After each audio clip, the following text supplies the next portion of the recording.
অনেকদিন আগের কথা। গোকু যখন এসএম গেমারের শহরে ঘুরতে আসে তখন গোকু তার বাড়ির দিকে চলে যায়। তোমরা দেখতেই পাচ্ছ কত সুন্দরভাবে গোকু বাড়ির দিকে যাচ্ছিল। কিন্তু এসএম গেমারের শহরে ঘুরতে আসে কারণ জানলে তোমরা সবাই অবাক হয়ে যাবে। কারণ হচ্ছে যে গোকু নাকি কয়েক লক্ষ কোটি টাকা পুরস্কার পেয়েছে লটারি কেটে। সে তাই আমাদের শহরে প্রবেশ করেছে, একটা নতুন ঘর ভাড়া নিয়েছে। তার ঘরটা নাকি খুবই সুন্দর এবং হেভি সুন্দর কালার আছে। তার ঘরটা বিশাল ভাড়া নাকি শুনলাম। ওই তো ওইদিকে তার ঘর, তাড়াতাড়ি করেছে তার ঘরে রওনা হয়ে গেল। আর এটাই হচ্ছে তার ঘর। এই যে তোমরা দেখতেই পাচ্ছ গোকু তার ঘরের দিকে যাচ্ছে কত সুন্দর ভাবে। এটাই হচ্ছে তার ঘর। এই ঘরটা ভাড়া নিয়েছে 2 কোটি টাকায় গোকু। এখন 3-4 মাস থাকবে তাই। তো সে তার ঘরের ভিতরে প্রবেশ করলো আর এই ঘরটা খুবই সুন্দর। হ্যাঁ, শুনছি নাকি আমাদের শহরে গোকু ঘুরতে এসছে, তাও আবার কয়েক কোটি লক্ষ টাকা নিয়ে। তাড়াতাড়ি করে যাই ওর সাথে দেখা করতে, এই টাকাগুলো তো ঝাড়তে হবে না। আমি এই ব্যাপারটা জানতে পারি আমার একটা বন্ধুর সূত্রে। তাড়াতাড়ি করে আমি আমার গাড়িটা ঘুরিয়ে নিয়ে ওর বাড়ির দিকে রওনা দিই বন্ধুরা। কিন্তু না, এই গাড়িটা নিয়ে গেলে হবে না। ওকেও জানতে হবে যে আমি কতটা বড় লোক। যদিও আমি বড় লোক তবুও ওর কাছ থেকে আমি টাকাগুলো সব ঝেড়েই দেবো আস্তে আস্তে। ও বুঝতেই পারবে না। এই কাজটা আমি আজকে রাত্রিবেলার মধ্যেই করে ফেলবো বন্ধুরা, তোমরা চিন্তা করো না। প্রথমে দেখিয়েছি যে কত টাকাও ও পেয়েছে। এখন আমি ওর বাড়ির দিকে রওনা হয়ে যাই। এই যে আমি আমার জেট এক্সটেন্ডারে চেপে ঘর থেকে বেরিয়ে পড়েছি, মানে এবার রকেটের মতো উড়ে ওর কাছে চলে যাব।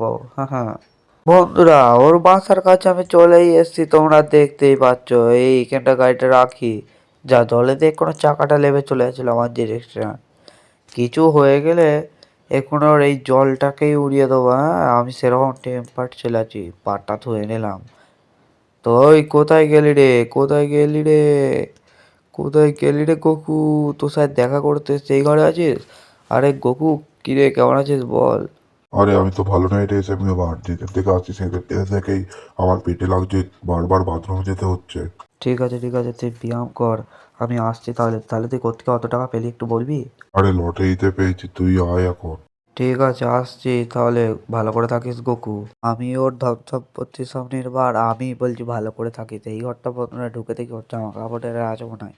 হ্যাঁ তো বন্ধুরা, জামা কাপড়ের ব্যাগের সাথে পয়সাও আছে এখানে দেখছি। তো বন্ধুরা রাত্রিবেলা এসে সব নিয়ে পালিয়ে যাবো, দেখবে বন্ধুরা। হ্যাঁ হ্যাঁ, তো এখন আমি তাড়াতাড়ি করে চলে যাই আমার বাড়ির দিকে।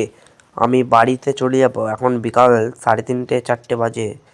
সন্ধে হতে হতেই আমি এইদিকে চলে আসবো। আর রাত্রি হলেই আমি একবারে ডাইরেক্ট এসে গোকুর ঘর থেকে সব চুরি করে নিয়ে পালিয়ে যাব। আমিও সেই রকমই ছেলে আছি, এসএম গেমার। হুম, এমনি নয়। এসএম গেমারের যে কত শক্তি তোমরা জানলে অবাক হয়ে যাবে। তাই আর বলবো না, অবাক হয়ে গেলে এখনই কিছু হয়ে যাবে। এই যা দেখেছো আমার এমন শক্তি, গাড়িটাই আটকে হয়ে গেল। আরে ছাড় না রে বাবা, মাথার উপর গাড়ি উঠে গেছে, মরে পড়ে যাবো। হ্যাঁ, ওখান থেকে তো ঝাঁকুমাক করে বেরিয়ে এসেছি বন্ধুরা। তাড়াতাড়ি করে এখন যাই গোকুর বাড়ির দিকে। আর দেখতেই পাচ্ছ কেমন মেঘলা ফেঘলা হয়ে গেছে, সন্ধেবেলা জল পড়তে গেলে খুবই ঝামেলা হয়ে যাবে। বাইরের দিকে যাই যে আমি আমার ইয়ামাহা গাড়িটাকে নিয়ে তাড়াতাড়ি করে চলে যাব গোকুর বাড়ির দিকে।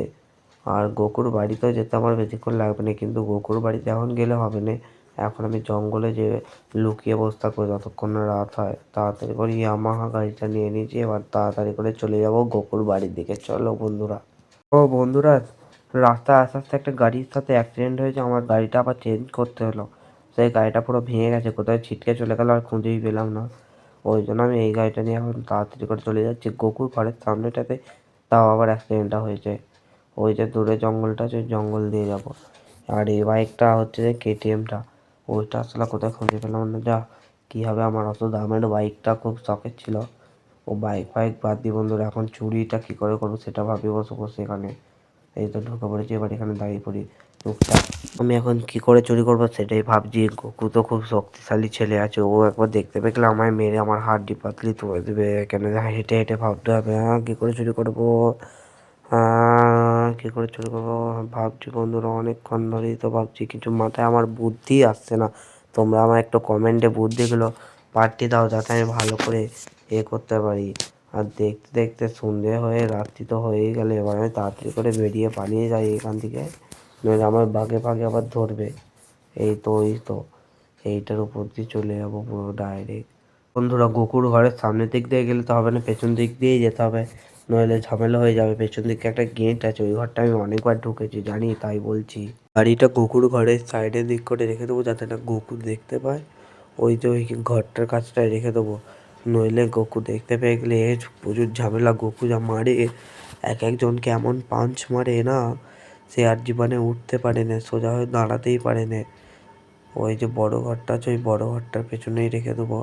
আর টাকাগুলো নিয়েই ওখান থেকে একবার ডাইরেক্ট আমার জেট প্যাকটা নিয়ে কেটে পড়বো এই পৃথিবী ছেড়েই, রাত্রি থেকে সকাল হওয়ার আগেই।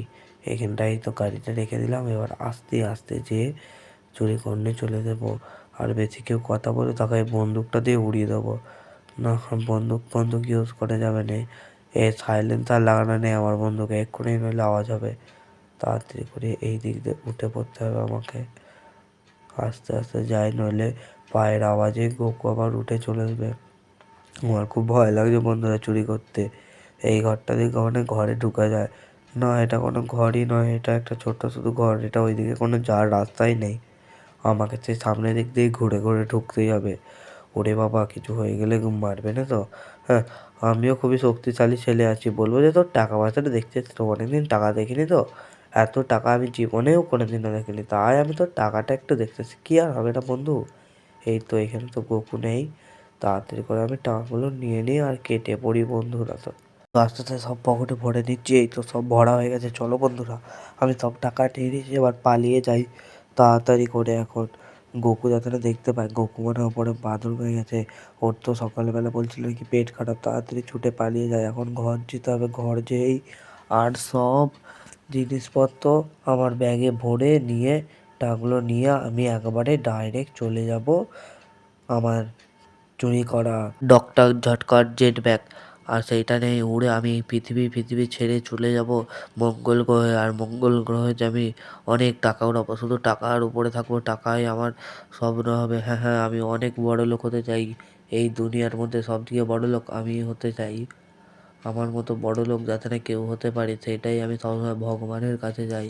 আর আমি সবসময় ভগবানের কাছে যাই যাতে আমি সব সময় কয়েক কোটি টাকা করে পাই, প্রতিদিন যাতে কয়েক কোটি টাকা করে ইনকাম করি। কিন্তু আমার স্বপ্ন এখনও পর্যন্ত পূরণ হয়নি। হ্যাঁ, কী করবো আমি বুঝতে পারছি না, আমার খুব দুঃখ হচ্ছে, তাই আমার চুরি করতে হচ্ছে বাধ্য হয়ে। আমার ইচ্ছা আছে প্রচুর টাকা কামাবো, আর টাকা কামাবো, আর টাকা উড়াবো, টাকা কামিয়ে আর উড়িয়ে দেবো, টাকা কামিয়ে আর আকাশে উড়িয়ে দেবো। আমার খুব ভাল লাগে টাকা কামাতে, আর খুব ভাল লাগে যে টাকা আকাশে উড়াতে।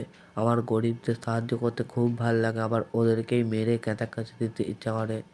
আমি হচ্ছি শয়তান ছেলে, আমার মতো শয়তান ছেলে পৃথিবীতে একটাও নেই। এই তো ঘর চলে এসেছি, এবার তাড়াতাড়ি করে আমি আমার ব্যাগে জামা কাপড় নিয়ে নিয়েছি, যাতে না কেউ চিনতে পারে, তাই মিলিটারি ড্রেসটাও পরে নিয়েছি। আমার বাইরে জেট ব্যাগটা আছে তো, হ্যাঁ এই তো জেট ব্যাগটা আছে, এবার এইটাকে নিয়ে আকাশে একদম উড়ে চলে যাবো। তো তোমরা দেখতে থাকো আমি কত জোরে উড়ে যাই। তো আজকের ভিডিওটা এতটাই বন্ধুরা, তোমরা ভিডিওটা ভালো লেগে থাকলে প্লিজ লাইক ও সাবস্ক্রাইব করে দেওয়া।